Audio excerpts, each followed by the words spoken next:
بسم اللہ الرحمن الرحیم۔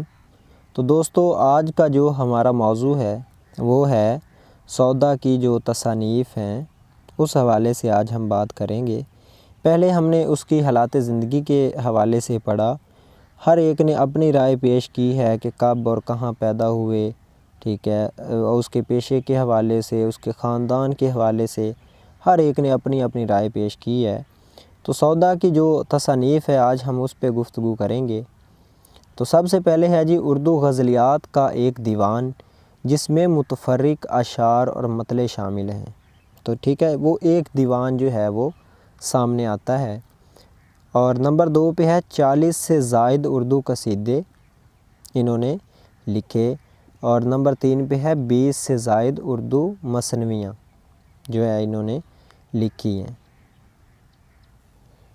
پھر اسی طرح جو ہے انہوں نے 30 سے زائد جو ہیں اردو مخمس جو ہیں ان کی ہمارے سامنے آتی ہیں، اور 70 سے زائد اردو رباعیاں اور چند مستزاد جو ہیں ان کی تصانیف کے حوالے سے ہمارے سامنے ہیں۔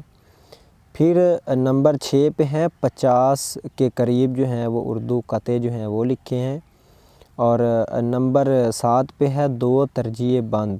یہ 2 ترجیع بند انہوں نے لکھی ہیں، ایک ہوتی ہے ترکیب بند اور ایک ترجیع بند، تو انہوں نے ترجیع بند لکھی ہے، ٹھیک ہے۔ نمبر 8 پہ اگر ہم بات کریں تو ایک ترکیب بند جو ہے وہ بھی ہے، واسوخت کے حوالے سے ہے، اور نمبر 9 جو ہے وہ گنتی کی چند مسدس بھی جو ہیں انہوں نے تحریر کی ہیں۔ نمبر 10 پہ ہے کئی مرثیے اور سلام بھی انہوں نے لکھے ہیں یا ترتیب دیے ہیں۔ نمبر 11 پہ ہے فارسی غزلوں کا ایک دیوان، وہ بھی ہمارے سامنے آتا ہے۔ فارسی، کیونکہ فارسی میں بھی شاعری کرتے تھے شروع میں، تو اس کا ایک غزلوں کا دیوان ہے۔ اور نمبر 12 پہ ہے فارسی میں قطع مخمس، اور ایک قصیدہ جو ہے وہ ہمارے سامنے آتا ہے مخمس کی صورت میں۔ اور نمبر 13 پہ ہے 100 ہندی پہیلیاں بھی انہوں نے لکھی ہیں، ٹھیک ہے۔ اور اسی طرح سودا کا کلام جو ہے وہ پہلی مرتبہ 1810 میں شائع ہوا۔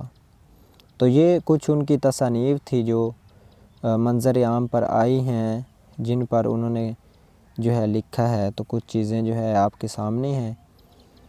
تو یقیناً اسی حوالے سے ہی سودا کا بہت بڑا نام جو ہے وہ قصیدہ گوئی کے حوالے سے ہے، اور ان کی کیونکہ تصانیف بھی بہت زیادہ ہیں، اور سب سے جو اولیت کا درجہ حاصل ہے وہ قصیدہ گوئی کے حوالے سے ہی ہے۔